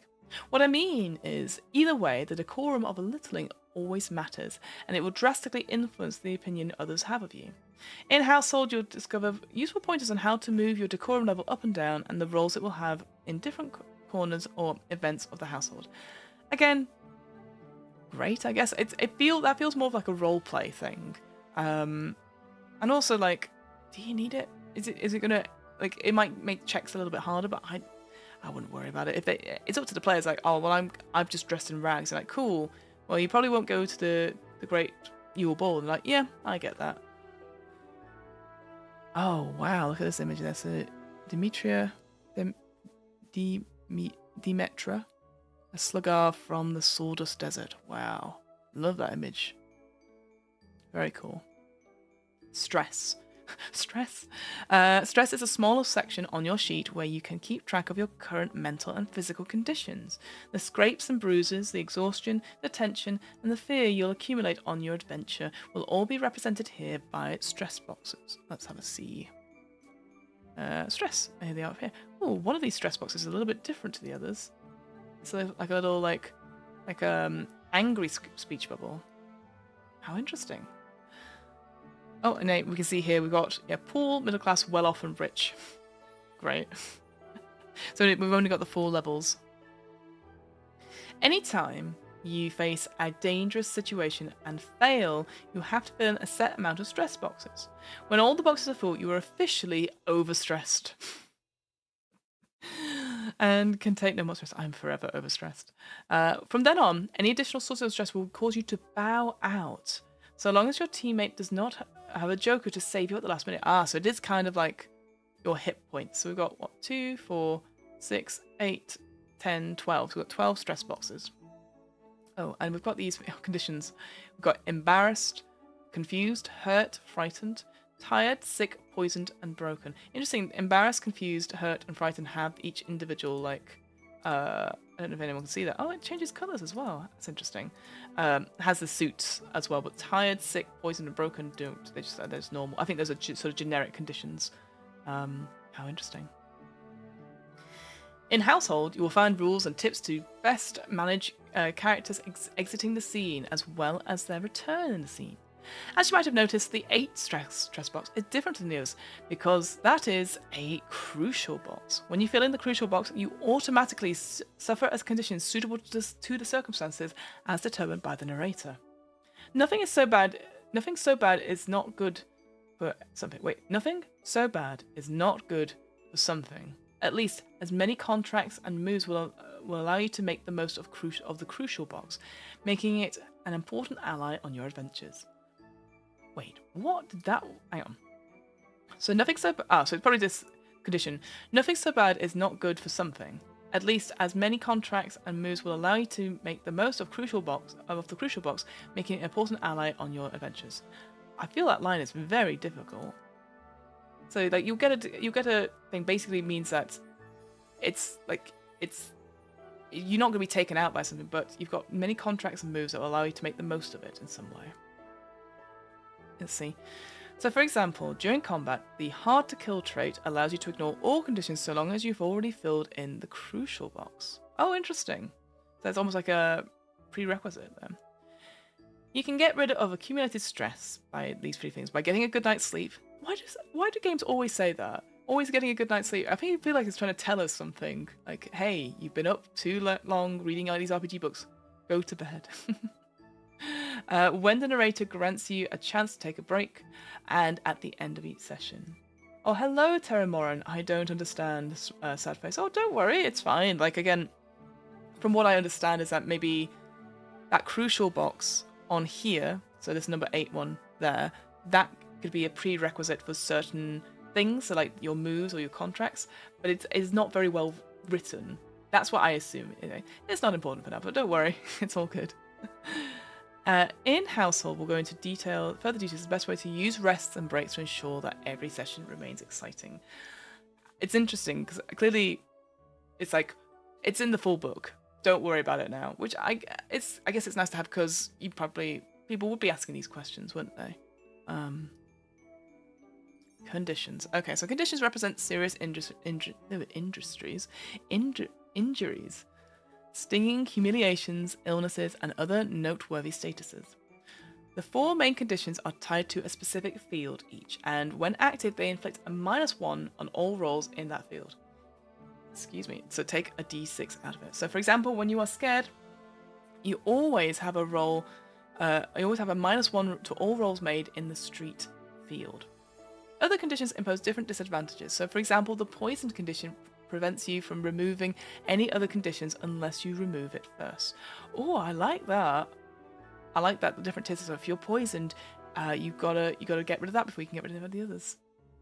Ah, got it. Smiley face. Oh, good. Well, again, doesn't really matter. If it comes up in the play, doesn't it? You might suffer conditions after massive failures or when you reach the crucial box in the stress section. In some cases, you might even choose to willingly get a condition in exchange for an important advantage. You might have up to 3 conditions at the same time, and whenever you add a 4th, you instead suffer the broken condition. So let's see, the broken condition is here. So interesting. Oh, so this is interesting. So yeah, so these particular conditions, so if you were embarrassed, you get a -1 for all field of society rolls, right? I wonder if these ones, they sort of like they have to be dealt with first. They're more generic. So like that poisoned one, and you were like confused and hurt, you couldn't get rid of these ones without getting rid of the poisoned one first. But then if you have 4 of them, so say tired, and then you're going to click a 4th one, that's when you become broken. Okay, cool. Where were we? When you feel broken in the game, you suffer an additional -1 to all rolls, and you can no longer reduce your stress below the crucial box, so no longer reduce it below 8. To remove a condition, you have to take specific actions or look for professional help. For example, to remove the scared condition, which is where's scared? Scared. I'm guessing it's frightened.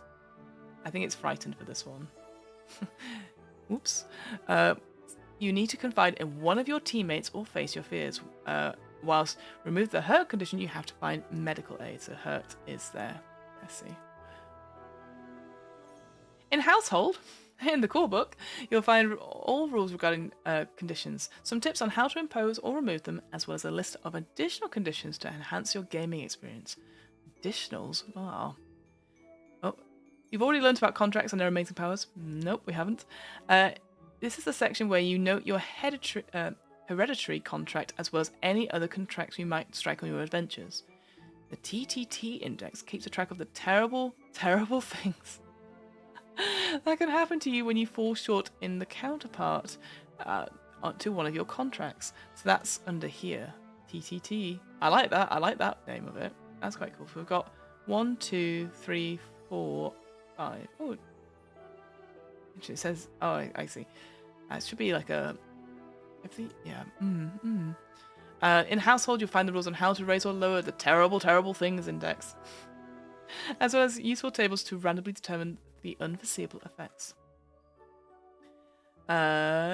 Events and memories. The achievements, scars, bonds, and reputations you may gain in the game should all be noted in the experiences. So here at the bottom, it's quite a small table. You got memories there, I guess, but quite small. You or the narrator may call into play these experiences which could grant you important advantages or impose dangerous disadvantage. At the end of the chapter, the most important experience becomes a memory, and that will follow you through the saga, so probably the overarching story, whilst all others are erased from time. Now that's interesting. That makes me think of 1,000-Year-Old Vampire, where you keep certain memories there. So we've got, this one says P. Oh, maybe that's like prologue, chapter 1. Chapter 1, 2, 3, 4, and then 5. That's cool. I like that, the core memory, but then you can get up to 4 experiences. That's really cool. I do like that. And then personal details. Last but by no means least, there's a small section on your sheet dedicated to your portrait, under which you may jot down your name, surname, your folk, your home nation, your profession and vocation, as well as the languages you speak. I guess the only thing I would add here is just pronouns. I'll just put pronouns next to your name. Just make it easier for other people who are looking at your sheet. When playing Household, you may choose between 2 different character sheets. Oh. The one we've been analysing now is the shortened version that fits on 1 page and is perfect when you're beginning play. There's also an extended sheet spanning over 2 pages that can be folded like a booklet. This sheet is better suited for playing long sagas and also allows you to keep track of your prologue and chapters already played with your relationships with other characters and many historically relevant details. That's really fun. I hadn't thought of that, about having 2 different kinds of character sheets, one for like one-shots or ones to get going with, and then longer campaigns. That's really interesting. The 4 written like 4 like separately has a lore reason. It's also used in real life clocks for symmetry. Really? I never knew that. I'm gonna have to go look at all the clocks now in my house to make sure. That's so fascinating. Thank you for that. I very much appreciate it. I'm just like going like, why is it not like the Roman numeral? But you're right. How interesting. Yeah. And then playing Household. So then we go into so this is the actual mechanics. We've gone for the character sheet, that's right. I was like, have we not looked at this? We have not. So, action roll. So when you attempt an action with a uncertain outcome, or when you try to overcome an obstacle standing between you and your goal, you have to make an action roll. Trying to evade a gendarme standing guard at a door, climbing a tall wall, or interrogating a littling trying to hide important information. These are all examples of actions that require an action roll. So here's the steps we have to follow. We state what the goal is, we're going to explain what the approach is, the narrator will determine the difficulty, add up the dice and any modifiers, rolls the dice, tallies up the successes, and then the narrator describes the consequences. Okay, simple. And then we're going to go into a bit more detail here. We call goal the reason leading you to a specific role and approach the way in which you try to address that same role. As a general rule, your goal determines the field you'll be moving in when making the action roll, and the approach will determine the skill. Ooh, I like that.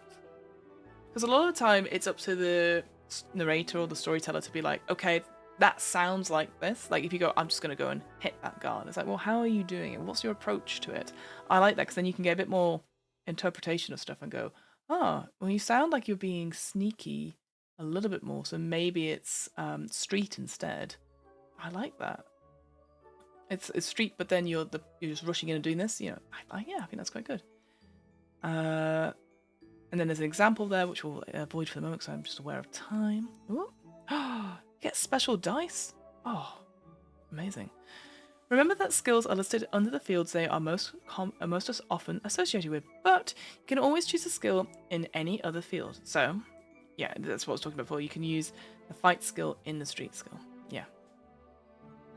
So after determining, so that's, and then you get the attribute and skill pool put together. Nice. I do like these dice a lot.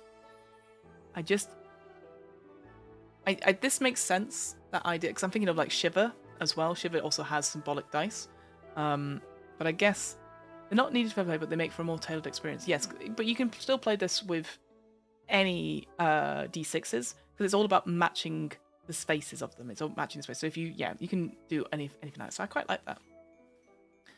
The difficulty level indicates how much of a hurdle the action roll is. There are 4 difficulty levels in Household. We've got Basic, Critical, Extreme, and Impossible. The Basic is like, climbing over a wall. Critical is seducing a standoffish noble. Extreme is convincing a sworn enemy to cooperate.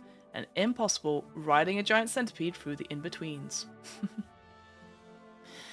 Don't like the word crazy there, just a heads up, in which all competence is more than crazy. Wild. Just being aware of sort of language, that's the only thing I'd say. But Before you make an action roll, the narrator has to determine the difficulty level. Remember, the narrator doesn't always need to disclose the difficulty of an action to the players. They're free to choose whether they want to or not. I always do. I think it's more interesting and exciting for the players, and that when they succeed at that, I just think that's better to do it. You don't have to, but I always disclose. It's nicer that way. It's always nicer when I do it for my players. Most action rolls you'll encounter will either be basic or critical. Extreme action rolls are awfully hard to overcome, and they represent a challenge for even the most skilled littlings. Impossible action rolls are called impossible for a reason. If you ever end up facing one of these, I suggest you take a good hard look at your choices. Amazing. Oh, careful, some more spider stuff there, just FYI. But look at that. It's showing and this image clearly is showing the different levels here. So extreme looks like a 5. Full house is 4 of a kind, right? No, is it? Well, it's got pairs, 3 of a kind, 4 matching, and then 5 matching as well. So that's pretty cool. I do like these images. It's nice. Again, it's a bit of a shame that there's not some alt text just to describe them, so people don't miss out. In some cases, an action roll could involve several simultaneous actions, such as these action rolls might have multiple difficulty levels, like for example 2 basic or a basic plus a critical. We will not look at these rolls in the Quickstart guide. Oh, good. Oh. But again, I like that. I do like that, the combination stuff. That could be quite interesting to explore. After you've rolled the appropriate number of dice, it's time to tally up the successes that you might have scored. 4 levels of successes, as we talked about: basic success, critical, extreme, and impossible, which is 5. So 2 of a kind, 3 of a kind, 4 of a kind, and 5 of a kind, which is pretty straightforward. Now this is a shame. So I'm going to say this now. So obviously these images, these icons here, they don't have alt text, and they're icons. They're not images, or they're not readable by the thing. So what happens is that your screen reader will say, for example, if you roll 4 dice and you have 2, which means you scored a basic success. It removes that information, and that's such a shame, because I know what they're trying to do. They're trying to, again, use these dice. This is why alt text is so important. They literally be like, and if you get a spade, oh no, see, I got it wrong. A club, a spade, a diamond, and you have 2 clubs, it means you've scored a basic success. Like, even having, again, I'd even put that in the text or give that the alt text for each of these symbols. So that is a little bit of a shame. That always, I've seen that several times now where they've tried to put that, because it looks much nicer. I absolutely agree, it looks much nicer, but it removes that information.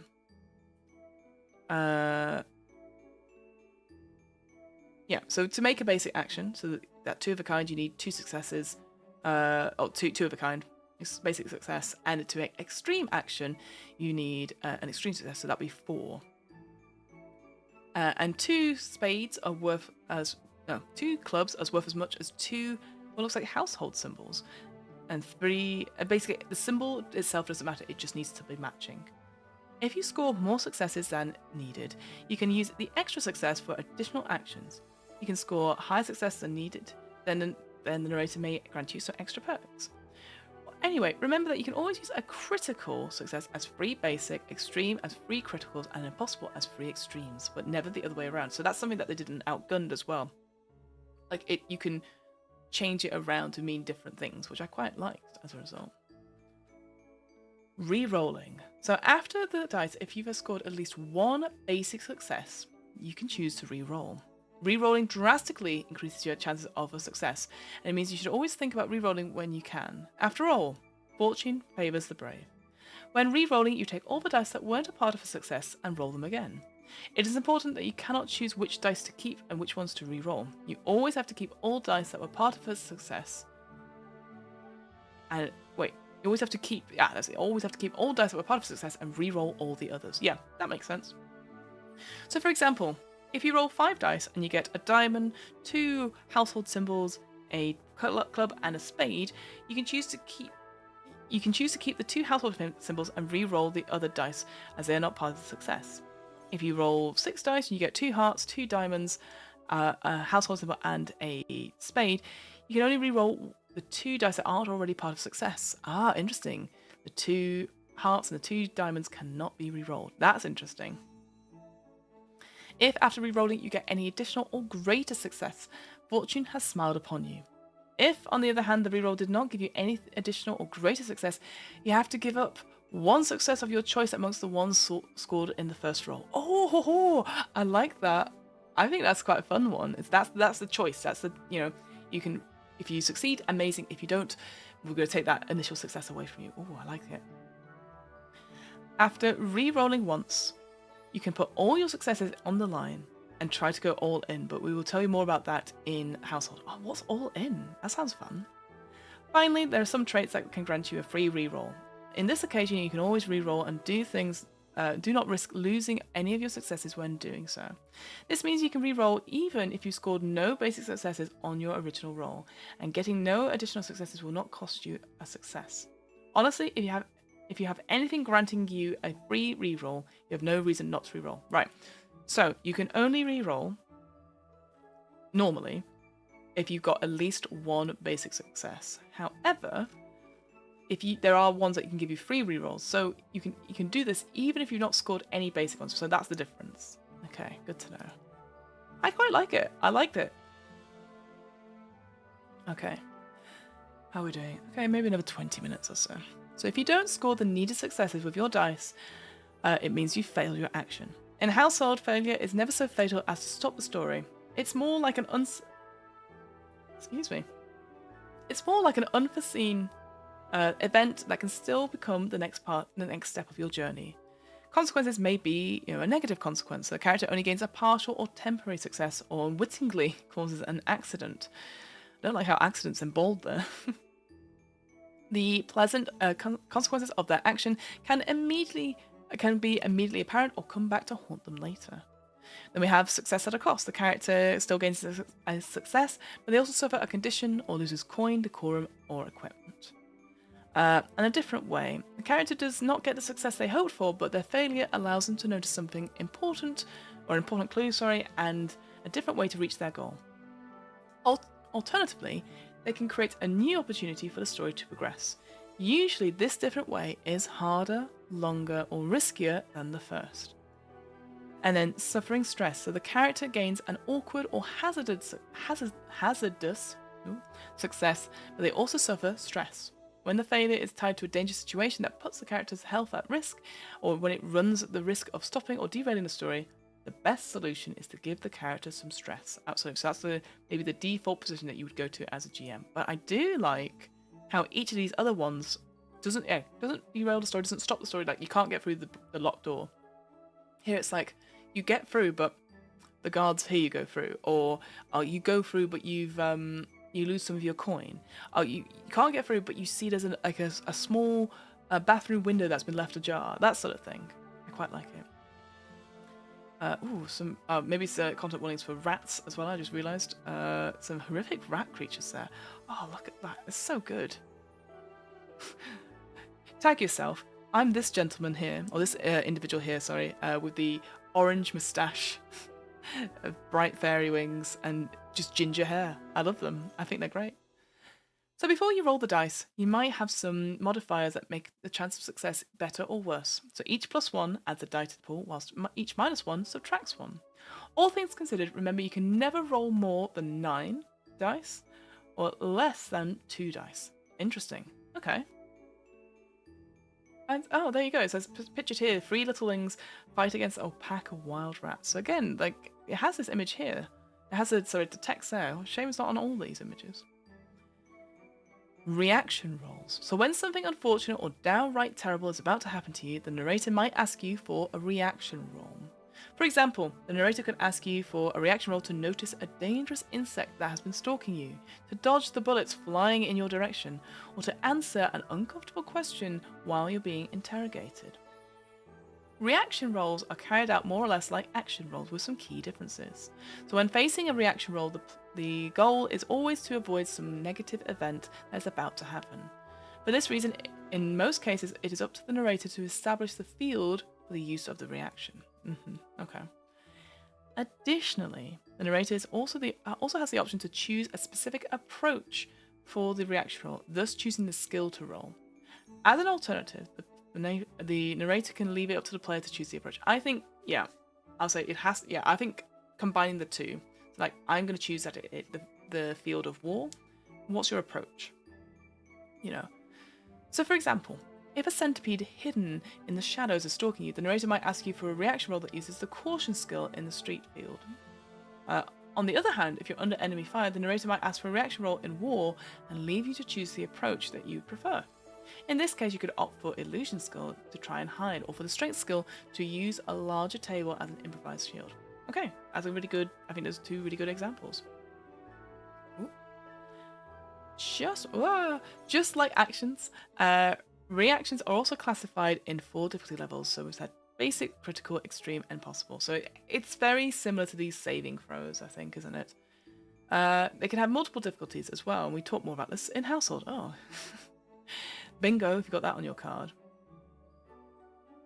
This quick, in quotation marks, start is rather convoluted in explaining the mechanics to do what now. When do I get to be little? Just my opinion. Very funny. I mean, to be fair, I did jump ahead and didn't look at the character creation stuff. That's chapters 1 and 2. So all the setting there, I did jump ahead for them. So to be fair, that's me on that front. So I like that idea. It's like, I want to be little now. I think it's straightforward so far. Like in terms of it, like when did we start this? Like page 50, I think. It's done okay. And then the success. So as usual, yeah. So if you fail your reaction, you'll face a negative consequence, and the failures might be accidents, a price to pay, danger, suffering, stress. So again, I think the same things. Maybe this has been more written for like new GMs as well. Maybe people who are not too used to using that sort of like D&D 5th edition sort of thing. So over describing stuff. Stress. Tag yourself. It allows you to keep track of your current physical and emotional conditions. So scrapes, bruises, exhaustions, and tensions. They're all represented by stress. Can choose to impose stress as a consequence of failure. When you fail an action or a reaction roll that puts you at risk of being hurt or found out. Yeah, I think that's obvious. We've had that before, but again, it's that repeating of information so that we understand it. Suffering stress. So when you fail, results in suffering stress, you fill in a set number of boxes on your sheet. The amount of stress you suffer depends on the difficulty of the roll you failed. So, oh my god. Wow. A basic failure, you just one stress. Critical, you fail, you suffer 3 stress. Extreme, you suffer 9 stress. That's brutal. And then impossible, you fill all the stress boxes in. Like you're already like overwhelmed, and then you only need you need one person to help you out before you bow out. Whoa. When the consequences of failing rolls include suffering stress, the narrator should always inform the players of the difficulty of the roll. That's so funny. Considering people go, oh, you don't need to disclose it. Here's like, I'm going to tell you right now the difficulty. It's extreme. You will suffer 9 stress if you don't work on it. So overstressed. When you suffer an amount of stress equal to or higher than the number of free stress boxes on your sheet, you must fill in all the boxes. And from then on, you are overstressed. In all confidence, so long as you have at least one empty stress box, you can feel relatively safe. Whatever the extent of your next failure, the worst that can happen to you is becoming overstressed. When you're overstressed, you can take no more stress, and from then on, you should seriously begin worrying for your health. If for any reason you suffer more stress, you will have to bow out till the next chapter, unless one of your friends has a joker that they can use to save you at the last moment. Damage control. So when you're facing a roll that can result you suffering stress and fail to score the success you need, you use any small success to do damage control. Oh, so it was talking about this before. So if it was like critical failure, so you suffer 3, you can use those basic successes to take maybe 1 off. Is that what it's going to say? It's going to say it now, isn't it? I'm just jumping ahead. We call this damage control. The small actions you can take that aren't enough to gain a success, but still enough to avoid at least some of the stress from the failure. You can use 1 success to avoid 1 stress, 1 success to avoid suffering 1 stress. It's critical to avoid 3, You cannot do damage control when you're facing an impossible roll. Do you not? What about extreme? I guess you can't. I guess it can't get any bigger than that, right? Yeah, that makes sense. So basic and critical, you can use that to absorb the stress. Very funny. And then goes into conflicts. Okay, so I'm not going to go too much into it. As rightly said in the chat, it feels like whoa, that was a really terrifying image of a spider. Sorry about that. But we've got the action rolls and all that sort of thing. So it feels like relatively straightforward in terms of what we're doing. And what I do like about it is that, yeah, you can get the special dice, for sure. But also you can use dice rollers online. It's not about adding stuff. It's just matching the symbols. And I do quite like, I find that's really interesting. And this idea of like all in and all that sort of thing, I do quite like that. I'm just going to, careful. Whoa.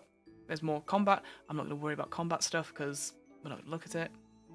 Ooh, wasps and fungi. Sorry about that. Oh, but I like the imagery. I like the way it's put out. On the subject of spiders, and we can read that off in our own time. We don't need to look at it now. Oh, wow. Look at this image. So it's gonna probably be bugs and spiders and stuff, just FYI. But I love images like this where it's like the lineup that you have and how big things are, etc. So we've got a little person, little being there, small rats, big rats, a bit of spiders and stuff. Probably gonna be on the next page. Okay, that's way too big. That was quite a big one in the corner there, so I will skip past it. And then the saga, so it talks about the different chapters and stuff as well. Cool. Tell you what, we've got a little bit of time left. Let's skip back and have a look. What does it say? So we've got all this stuff about the characters, creating your character. Does it say anything?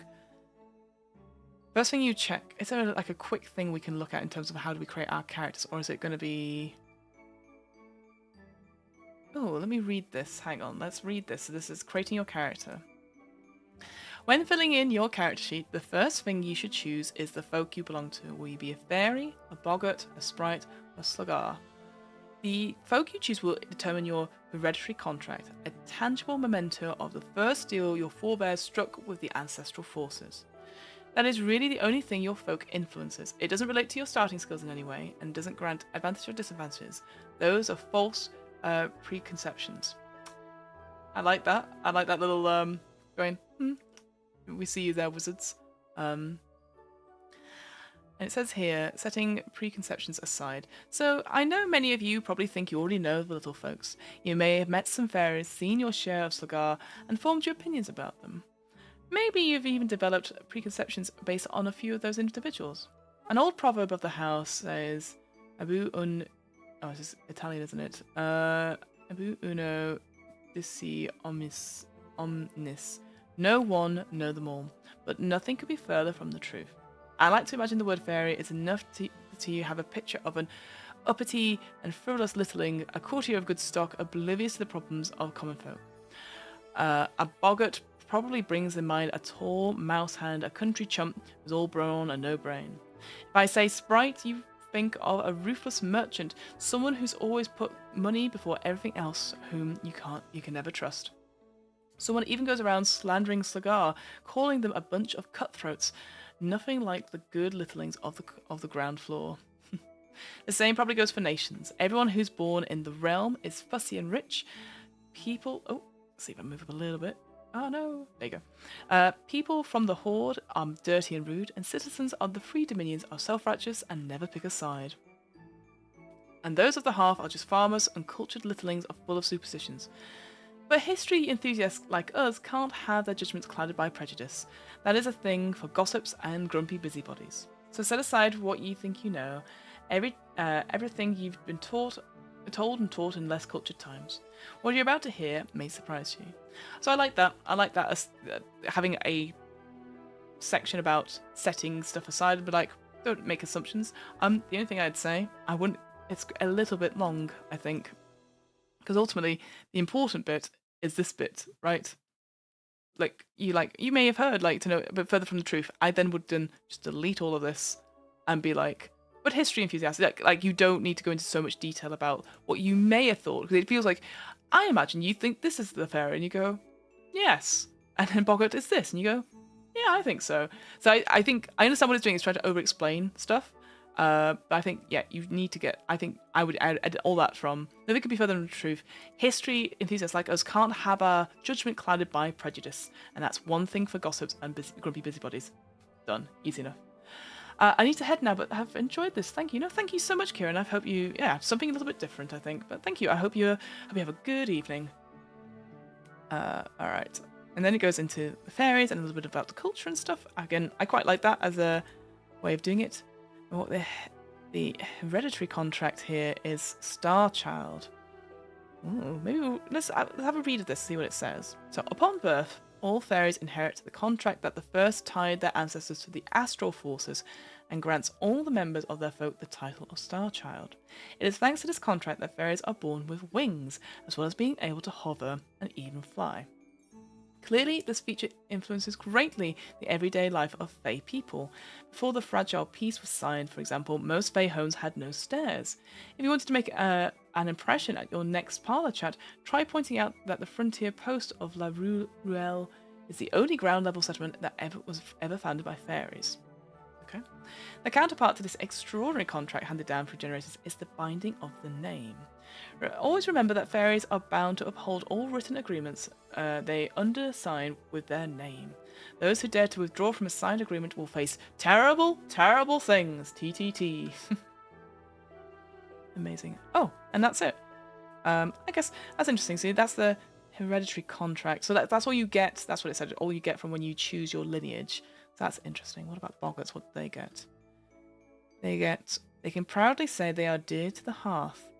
The contract grants all boggarts. Oh, I should zoom in a little bit so folks can see, can't I? All boggarts the unparalleled strength of a typical of their folk, as well as the ability to focus it and grow to twice their size for short periods. This practice is commonly known as going juggernaut. And there's an interesting anecdote with that nickname, but it'll have to wait. The counterpart to this agreement is that all boggarts are bound by their word of honour. All littlings can never withdraw from a commitment or a promise after giving their word, lest they incur in terrible, terrible things. Okay, so that's interesting. So your hereditary contract gives you like a role play sort of ability. So with fairies, it's the wings, the star child sort of stuff. The boggart, it is going juggernaut. But then you also get this counterpart, which is like, I guess it's not a negative thing, but it's like a courtesy thing. It's all that sort of etiquette stuff that quite a lot of Fae folk do. It's all about good manners and stuff, so I quite like that. Interesting. What about sprites? Oh, I love... Oh, this artwork is so beautiful. So upon birth, all sprites inherit a contract that first ties their ancestors. Each sylph... Oh, I see. There's sort of like... It's a little bit like there's different kinds of sprites, different lineages of sprite. So each of them will have a slightly different hereditary contract. Okay, interesting. So each sylph knows they came out of the draft and is granted by their bond of household air, both the lightness of their folk and their gift of bloating. Oh, interesting. So I guess it's more elemental sprites. So you got, I guess fire, and presumably water, I'm going to guess here, and air. Each Undyne knows they came out of the drain and is granted by their bond to the household water, both the heftiness of their folk and the gift of water retention.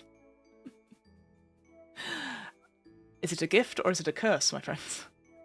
And each salamander, what a great name, knows they came out of the spark and is granted by their bond to the household fire, both the promptness of their folk and the gift of enlightenment.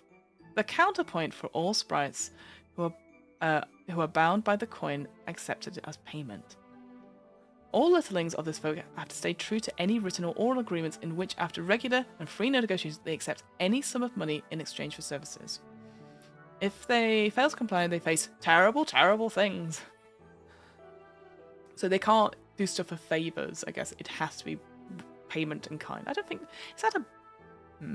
How bad is that? I don't know. That's an interesting... negative, she says in quotation marks. Miss Lagar. So, upon birth, all Sagar inherit a contract signed in the times before memory and with a great and ancient force that has no name. In virtue of this deal, each of them received the strength to survive and prosper in the far beyond. It's all one word. In exchange, they have to forfeit all chances to leave their scores unsettled. So still today, all Sagar are known to be reverent from far beyond, in memory of the long journey that led them back into the house. It is thanks to this contract they gain the ability to regenerate even deadly wounds, a gift that makes them terrifying warriors during the First Household War. Oh wow, look at that. Look at these beautiful individuals. Look at the colours. Oh great. Oh, I like the cog person. This person's got like a cog on them.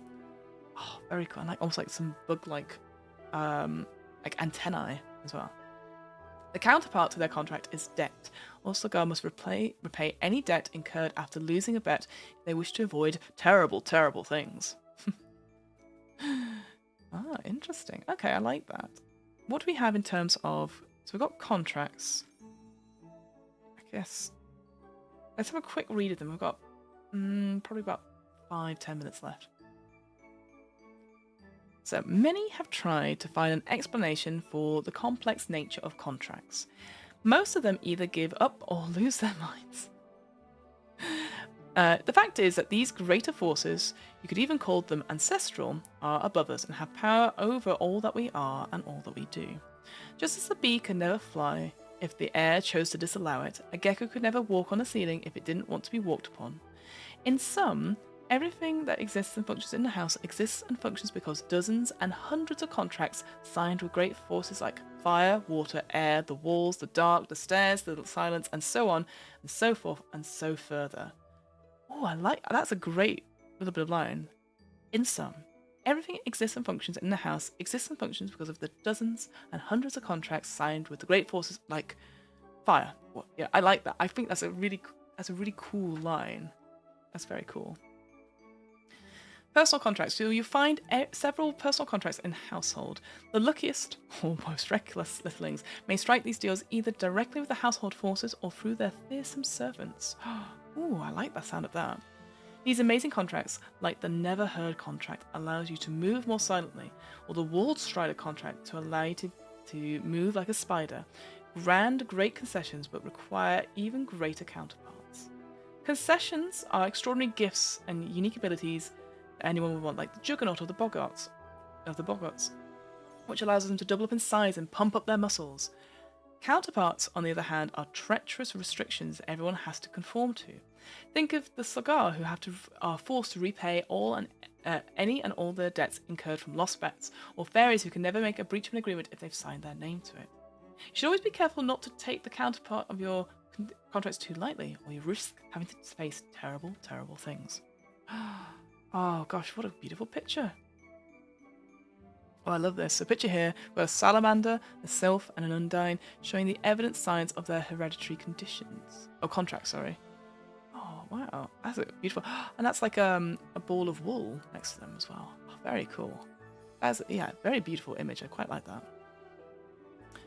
Terrible, terrible things. When children first learn about contracts in school, they will always, without exception, end up pestering a poor teacher like, well, what if I don't want to do it? All parents and pedagogies, usually answer curtly, terrible, terrible things, and the expression quickly becomes part of the common vernacular. Littlings who disobey a counterpart immediately loses the concessions of the contract, so you're breaking that oath per se. Okay, but also become victims of a series of bizarre and extremely unlikely events, almost all dangerous and harmful, and that grow ever more cumbersome as the days go by. Some have been attacked by a huntsman spider in the middle of a grand gala. Others end up tongue-tied in the middle of an important speech, or have their legs paralysed in the middle of an escape. The only way to put an end to such terrible, terrible things is to remedy your breach of contract. You'll find rules on how to manage terrible, terrible things, as well as random tables to roll up their consequences in household. I do like that. I do think that's quite fun. And then we've got some, looks like some sort of image of a Juggernaut boggart who's just like gone bigger in the middle of a fight over his chest with a fairy, which is great. I quite like that. So yeah, and he talks about the different ones you get. So you got Star Child, Dear to the Hearth, Out of the Draft, Drain or Spark, and Revenant of the Far Beyond. That's quite cool. And he goes into a little bit more detail there. I just want to see, yeah, here we go, professions, I was going to say. So you would choose a profession. These would determine, there were 6 professions we've got in the household. So soldier, scholars, hunter, criminal, duelist, and animal handler. And when you, here you go. When you choose these professions, you will receive 1 field point and 10 skill points according to the profession. Oh, interesting. Right, so it is literally split between the 2.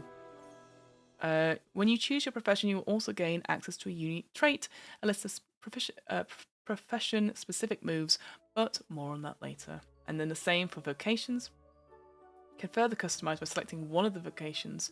So here for the duelist, we've got libertine, yeah, hero, virtuoso, captain, swashbuckler, and rebel. I was going to say rebel. And you get the stuff there. Ooh, I do like that. I like the splitting up, so you can really so everyone has the base profession, but then you can really specialize it. I do quite like that. I like how it's done that. Oh, very cool images. I do quite like the art here. I also quite like they've not removed the artist's signature as well. This is very cute. There's the individual at the bottom here with like bright red hair, and it's clearly looking at some sort of map. It's on the back of a caramel candy company, like sweet wrapper. Amazing. Really like that. And again, it's got that diamond effect behind it. Oh, my presumption, frame of reference about all this is the Littles cartoon. It just comes off as bizarre as a game would. My presumption / frame of reference about all this is the Littles cartoon.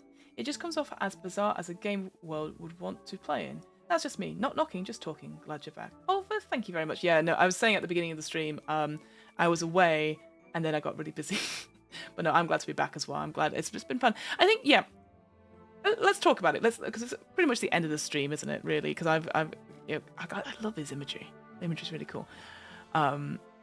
Seeing, and you get traits and stuff like that. All right, we've ran over time massively, and we've not been able to look at it. But what do we think? I think, because when you think of like a game where you're playing smaller individuals that in a household, you think the Borrowers, you think the Littles cartoon, you think Minpins perhaps as well, the Roald Dahl book, and I feel like it could be quite silly, quite childish, like it's meant for children. I think here, because of the design of it, and obviously we didn't touch on the concept of this story at all, this household story of like it is 5 years in one of the most troublesome times, having this like I just think, again, I appreciate we didn't even look at the setting, and we can't, and it's not linked to this thing, but I did like the idea of, let me see if I can find that map again. There we go. Like having this map and having the different realms, the different nations that have this uneasy peace. So you have this sort of politics in there as well as fighting stuff. It feels like it's not like, oh, you need to go deliver the mail to upstairs to I don't know, or to the small bedroom kingdom. You know, you're not going there. It's a little bit more political intrigue, but you're small. And yeah, it's not for everyone, I don't think, but I will say the artwork has really made it for me. I think it's really interesting. I do love the system that two little mice do, of this like 2s, 3s, like pairs of stuff, not like the number on the dice, because I think that makes it quite accessible for people to play. That it's not about counting, it's not about adding numbers. Because a lot of times when we play RPGs, people go like, again, this maybe is an old stereotype of it, but people go, oh, do I have to learn lots of maths? And you're like, no, you just have to match numbers, and that indicates this, you know. So I quite like that. I really like the idea behind it. I think I would be interested by the setting itself.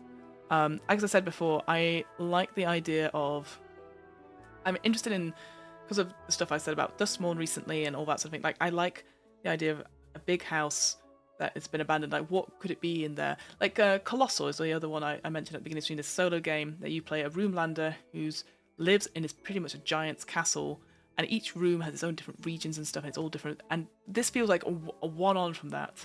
You know, it's not, I think Colossal is seen as like Horizon Zero Dawn in a way, like it's sort of future but not. It's people, you know, hunting these big rook creatures. Here, this is definitely more a political, possibly intrigue stuff, certainly the different things with the nations, which I think would be quite interesting to look at. And I think I do wonder, like, if maybe it's our assumptions about it maybe being a bit cutesy. Because I do think, if I go back to the top, I think this is a nice cover image. I'm going to say that. I quite like the golds that we see here. I don't think it's the best image for this book. Like, I like the logo. I think we've got, like, this doesn't describe it what it is either. I'm trying to work out, like, what would you do to show that this is, you know, what's the vibes of this book? I think I'd have something like these. Like, I like these things with the portraits around keys and round symbols a little bit. I think these are much better images. Just thinking about it, like this one. This could be I guess because it doesn't that you know what I mean. Like, I feel like that top image is just, it shows you like, oh, I know what the setting is, but I don't. I wonder if it's like, oh, it looks a bit too cutesy, perhaps, maybe. But I really like this image. I guess thinking on it, what else? Obviously, there's no alt text, which I think is a shame, especially when it talks about some of those mechanics we looked at earlier. It literally, those icons, you can put alt text in them. I know you can put alt text in them. If you can't do that, you shouldn't be using the icons, or at least you should be putting it in the text saying spade, spade, club, etc. You know, you've got to describe it out, because what if that image wasn't there? You know, I think that's my big thing here, and like I think there's a little bit of a consistency thing about not putting like pictured here, because every so often there's like, yeah, pictured here, who's this person is, and you're like, oh, that's really cool. Pictured here, two littlings admiring a painting of a house. Like, that's enough to show that this image, like, obviously the alt text itself should have more stuff in it, but I like having a little bit of text here, because then it does show up and it is screen readable. And same here, but it doesn't have it for every single one of them. Like this 2-page spread doesn't have it pictured here, cutting mushrooms, etc. So I do like the borders, these sort of headings is also screen readable as well. Yeah, it's one of those things that I think it looks beautiful. There's a lot of effort that's gone into the art, and certainly nowadays when we talk about, you know, the importance of art in our RPGs and stuff, I think, yeah, I really love the different styles and stuff, and I do like it, but just a little bit extra. Oh, we've got sprites that's got hot and cold taps on. How weird. Oh, have I just... Wait. Oh no, I thought for a second then I was like, are they like... They've got the symbol still? No, they don't. It's just because they... sprites had their diamonds there for a second. I was like... But you have like sort of an orangey, red, blue, and green. So I wonder if that matches a little bit with the fields as well. Maybe this is supposed to be a darker colour, perhaps. I don't know.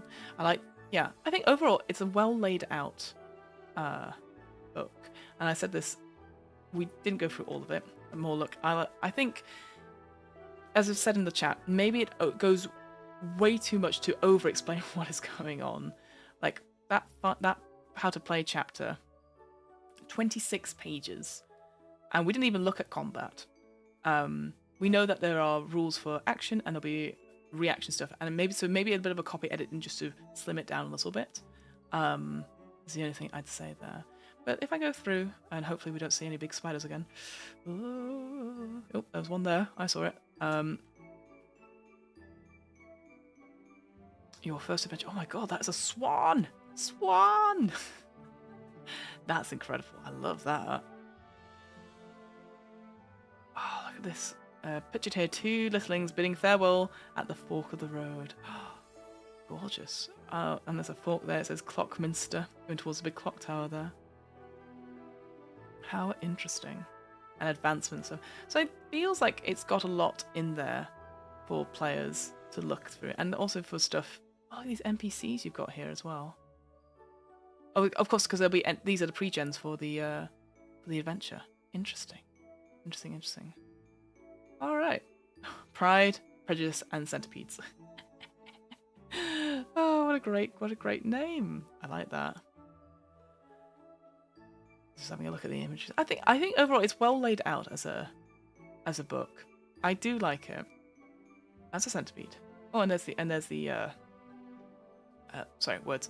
There's the pre-generated characters sheets that you can print off. But as I said, you can get them as form fillable ones as well, so you can make changes to it, which is quite good. The house awaits. Exciting. Great. Well, there you go. That was a brief look through of the quick start. Would I run this for where?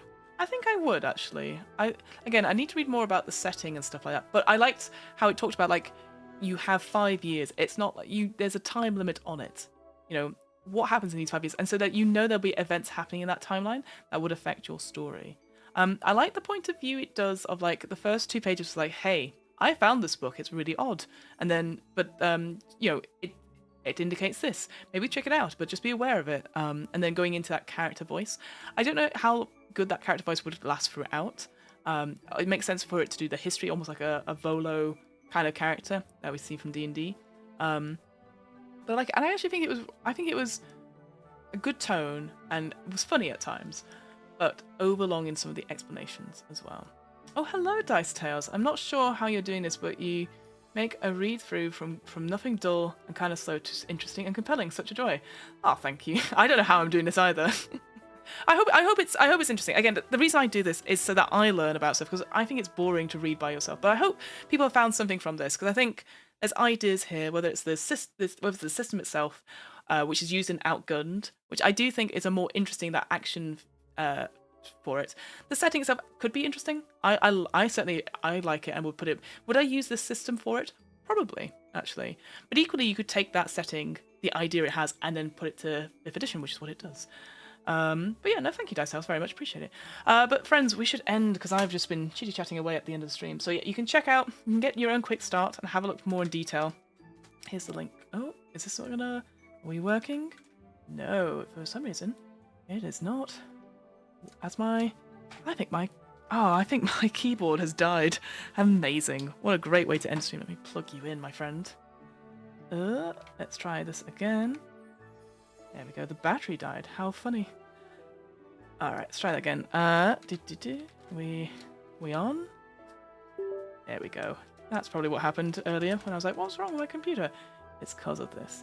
There you go. Check out, you can get the link to the quick start there on TTRPG. Pay what you want.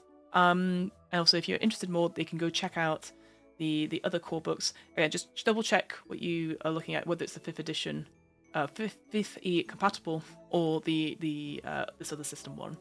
And on top of that, I would highly recommend checking out Two Little Mice. Other game, Outgunned. We had a really good time looking at that last time. It uses the same system for this, but it's all about action.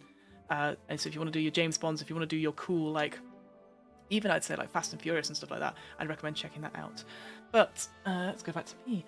Hello, friends. So if you're like, what is going on? My name is Fiona, and I am the host of, excuse me, What Am I Rolling? I should do the link, which is a twice monthly RPG one-shot podcast where we do lots of different RPG systems to test them out and tell amazing stories. We also do interviews with game designers from all parts of the world.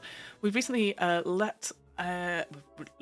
we've released Shiver, our one shot of Shiver that we did a long time ago. We did it 2 years ago, and it was great. I would recommend checking it out if you're interested in interesting dice systems. I highly recommend checking that out. So part 1 has gone out on Sunday, and the next one will come out in 2 weeks. We've got lots of other interesting ones coming up. We've got game designer interviews. We've got some interesting ones for the end of the year, which I'm very excited about. If you're like Fiona, all interests me during you talking about this thing was that it was 5th edition compatible, and I go, okay. But this is, I also run the DM's Book Club, which is a weekly book club podcast where we talk about some Dungeons & Dragons and discuss how we might include them in our role-playing campaigns. But also we talk about other RPGs as well. It's definitely going to be more of a discussion of what other RPGs are there out there, until the wonderful Hamilton comes back from parental leave. But yeah, come check those out. They're both happening, and you can go and check out the Discord that's also here as well.